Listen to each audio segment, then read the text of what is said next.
all pay heed. The Lord Jehovah, has given unto you these 10 commandments for all to obey.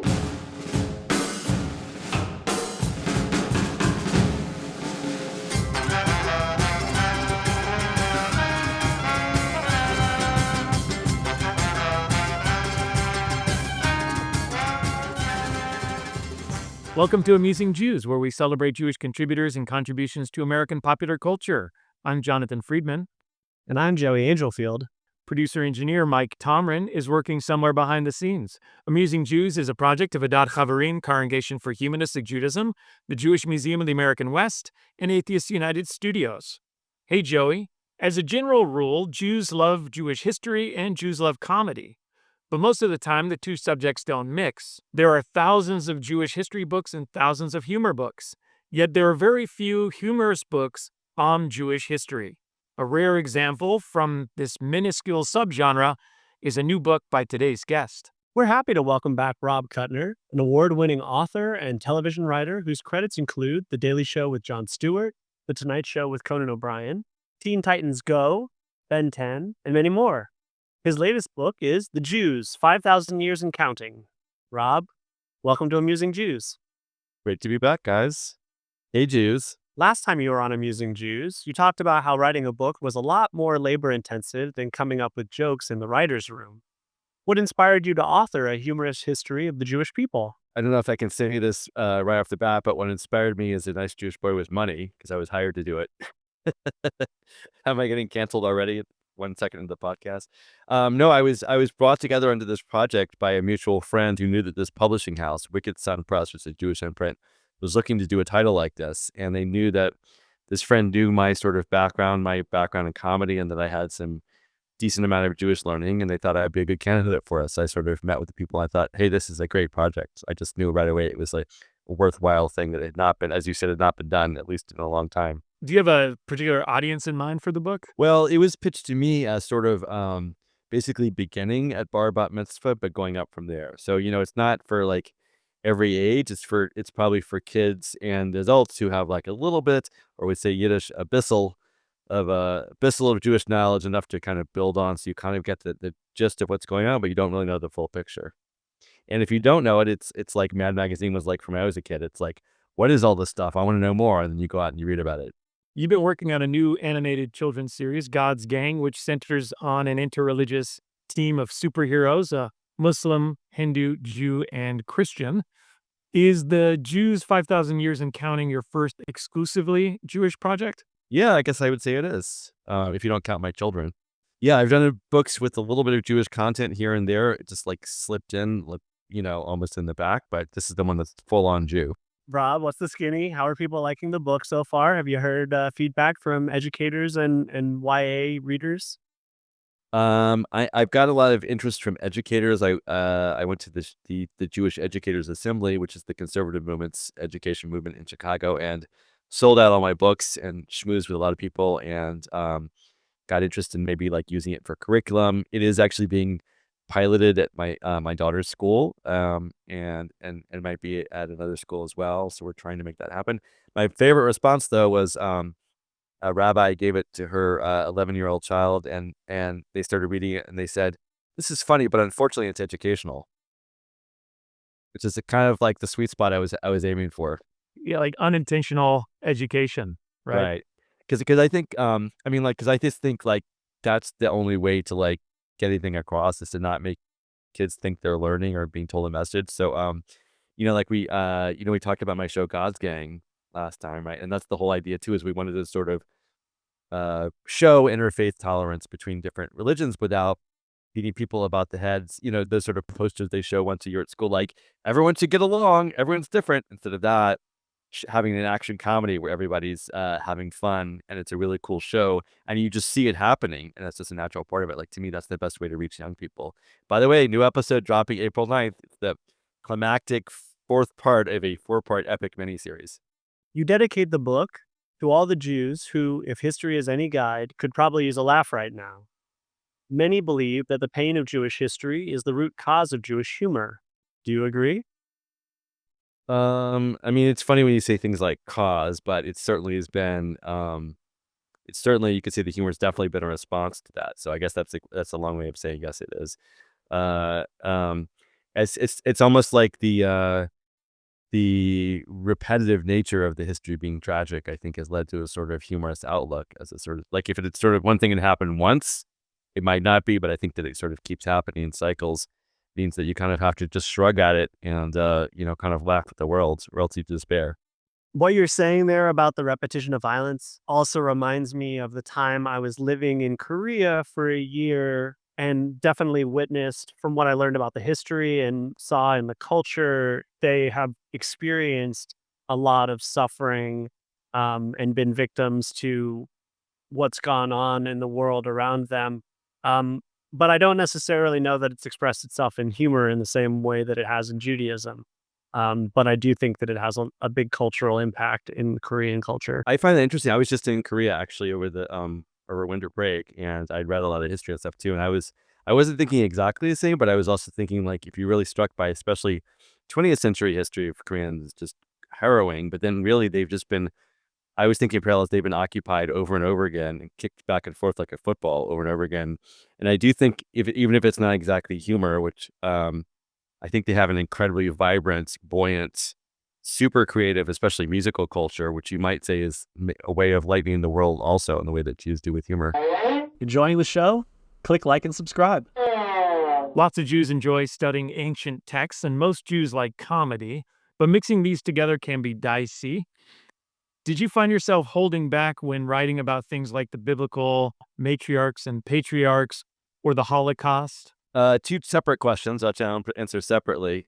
I mean, I think along the lines of what you guys are saying already, like when you're a Jew, like one of the things you do is you don't hold back to some extent. That's one of the like special sauces, I think. Like going back to like Abraham arguing with God over how many people to kill in Sodom and Gomorrah. Like we argue back like from the jump. So I didn't have any kind of problem with like the reference to the biblical figures. I don't think I could have said anything that hasn't been said a thousand different ways by even some of the commentators. Um, Holocaust was trickier because, it's not the same kind of reverence. It's about like, actual lives and enormous pain. And can you laugh about that sort of thing, or can you find a way to laugh about it? And I really struggle with that. I originally wanted to just do a chapter that said this page intentionally left blank. And then my editors told me I really had to grapple with it. And then he started pitching me this thing about like, what if it was like Woody Allen, like concentration camp? I was like, no, okay, not that far. So as you'll see, where I landed was kind of meta fourth wall piece that was kind of about the struggle to find humor in it. Yeah, I appreciate that. It was sort of like taking us into the writer's room, which I know you have a lot of experience doing. And I almost felt like you were engaging in a conversation with the reader. Like, what kind of a joke would you maybe put here if you had to? Yeah, I mean, it is sort of like, yeah, you insert your joke. Exactly, the jokes write themselves. Insert your own joke here, because I'm so used to, as you say, like working in a writer's room for all the late night shows. Like sometimes you just don't have the idea, and you're like, I've got like the foundation of the idea. You take the ball. I hate to use a sports analogy among comedy writers because that doesn't work for us at all. But you take the ball and you take it down the field a little bit further. So like I'm totally comfortable with that, and it would be great for me if people took some of the little springboards in this book and sort of like riffed even further into Jewish history than I have. Well, mentioning that it's maybe for kids, YA kind of readers, maybe that would be a good exercise for them in their confirmation class or something like that. I mean, that was definitely the hope, I think, is that it would sort of just like get kids engaged in some way, that at least it doesn't seem dry, it doesn't seem distant. And just, to your earlier point, like I actually kind of wanted to make it irreverent on purpose so that it would seem a little bit edgy and dangerous, because it's presented quite the opposite fashion, I think, to kids. And I think that's distancing, especially kids who are like tweens and teens who are just like questioning everything and just really cynical. Like I feel like if you can meet them where they are, then maybe you have a chance of reaching them. As you note in your acknowledgments, it's not easy to cover 5,000 years of history.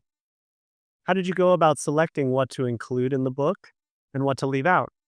That was really tough too. I mean, not Holocaust tough, but uh, that TM, that's a trademark phrase. I think it was tough because there's so friggin' much of it, right? There's so much Jewish history. like, what do you leave? What do you like? Just for starters, like as you saw, I sort of divided it into like biblical and historical, which basically is from Roman times up through like kind of the modern era, and then the modern era.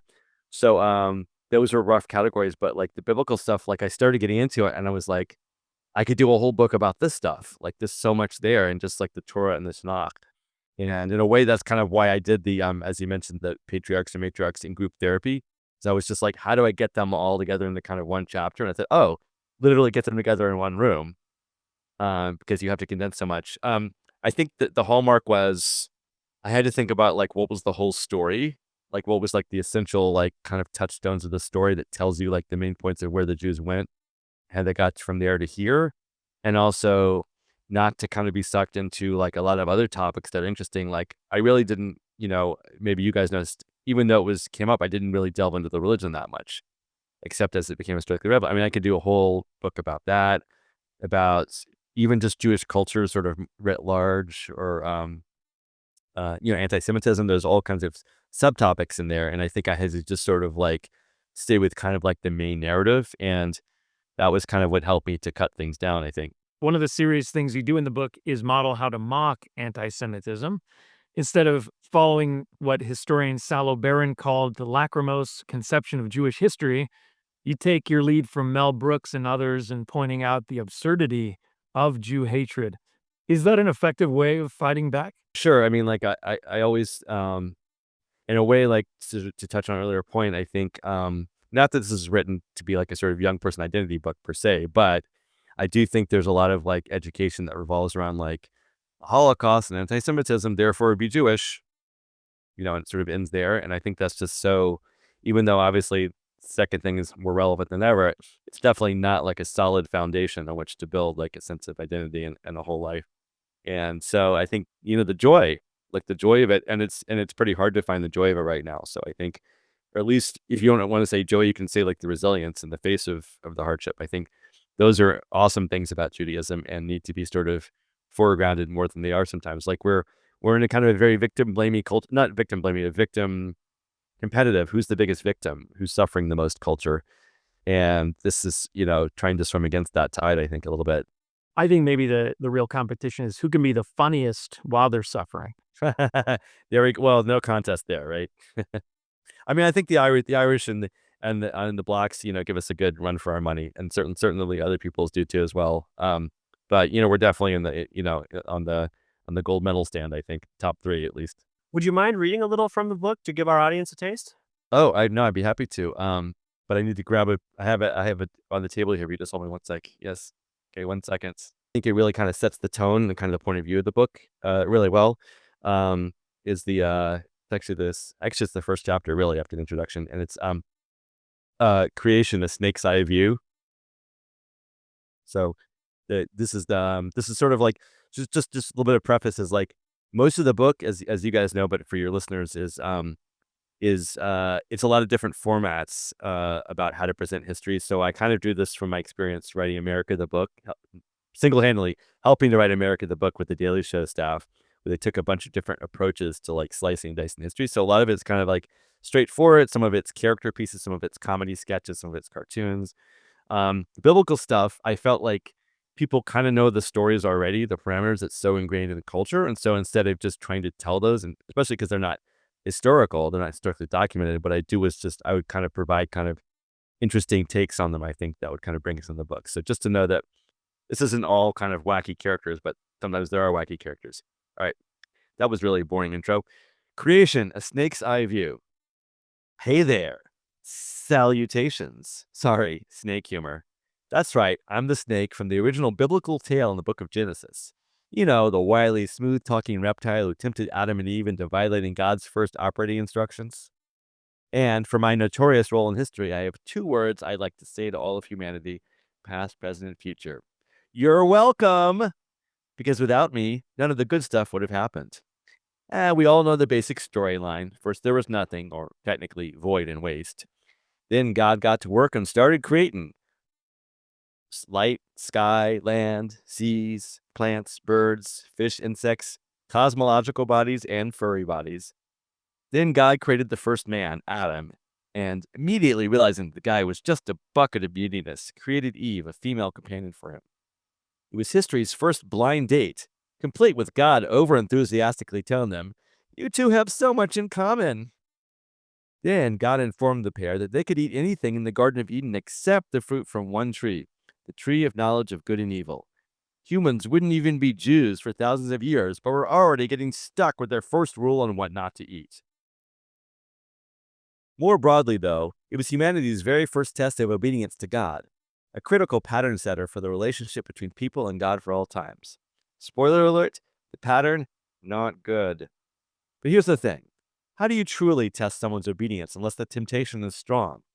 Now look, maybe fruit from a tree that grows the knowledge of good and evil sounds mouth-watering to you, but even non-figuratively, it was basically just an apple. According to some rabbis, maybe it was even a fig, a date, or a stalk of wheat, even less delicious raw foods. Worth defying the Creator for? Probably not. So that's where I came in. I talked up that fruit to Eve, told her how delicious it was, suggested that the downside of disobeying God wasn't that bad. Admittedly, it's not that hard to deceive a naive being who was literally born yesterday, but I pulled out all the stops. I improvised a tragic backstory about how not eating this fruit killed my father. I lowered my voice and did a scary, gravelly voice when pretending to be God. I even got her to do a little light role-playing. Okay, this time I'll be the mouth. Why did I do it? If I'm being honest, living in a place of complete wall-to-wall perfection is boring as sin. I could tell that even before there was such a thing as sin. But more to the point, from where I slither, the Jewish people have always placed a premium on the acquisition of knowledge, which is something to be proud of. Did you really want to go through history known primarily as the naked people who don't eat apples? So essentially, I told Eve, go on, have a cheat day. And it worked. Eve took a bite, shared the fruit with Adam, and the deed was done. Humankind had made a first, bold, adolescent step of independence from its parent. It was pretty much the only way they could act out in a time before there were cigarettes, and there was really no way to sleep around. It gets better. Now, armed with the knowledge of good and evil, and the free will to choose between them, humanity entered a much deeper relationship with God. Now, instead of humans just being stuck in their leafy prison, they would be free to roam about the whole planet, and it would be up to God to provide people with moral and behavioral guidelines. For the Jews, this took the form of the Ten Commandments, the Torah, the Mishnah, the Gemara, and the millennium of scholarship that followed, aka the key branding elements of the Jewish experience.